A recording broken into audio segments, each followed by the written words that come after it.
Hello viewers, ஹெல்த்தியான ஒரு diet Pongal millets use பண்ணி பார்க்கலாம். நம்மளோட கேலரிஸ் கம்மியாக இருக்கணும், அதே சமயம் நமக்கு நல்ல ஃபில்லிங்காக இருக்கும். இது மார்னிங் பிரேக்ஃபாஸ்ட்டுக்கு சூப்பரான ஒரு சாய்ஸ். 1.5 கப் குதிரவாளி அரிசியை 1.5 மணி நேரம் தண்ணி ஊற்றி ஊற வச்சிடலாம்.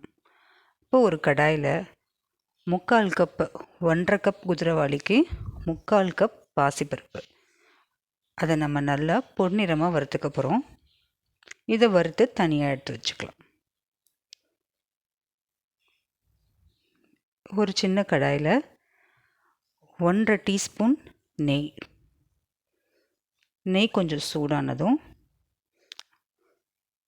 1.5 டீஸ்பூன் ஜீரகம், 1 டீஸ்பூன் மிளகு. நான் இங்கே 2 டீஸ்பூன் முந்திரி பருப்பு எடுத்திருக்கேன். உங்களுக்கு விருப்பமான அளவு நீங்கள் எடுத்துக்கலாம். இது 3த்தையும் போட்டு நல்லா பொன்னிறமாக வறுத்து எடுத்துக்கலாம். இது நல்லா பொரிஞ்சு வந்ததுக்கப்புறமா அரை துண்டு இஞ்சி பொடியாக நறுக்குனது, கொத்தமல்லி, கருவேப்பிலை, இதையும் நம்ம நல்லா அதோடு சேர்த்து வறுத்து தனியாக எடுத்து வச்சுக்கலாம்.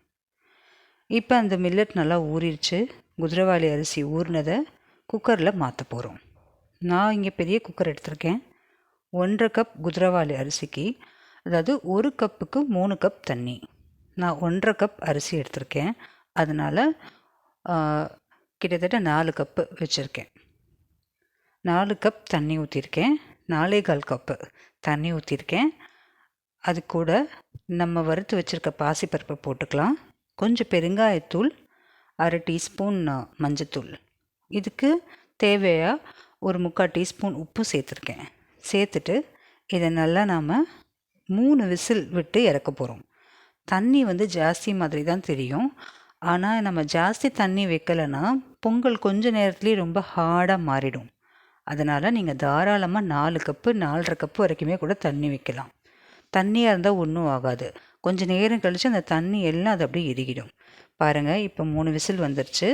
இப்போ நம்ம தனியாக வறுத்து வச்சுருக்கதெல்லாம் இந்த பொங்கலில் சேர்த்து ஒரு கிளற போகிறோம். சுவையான பொங்கல் ரெடி.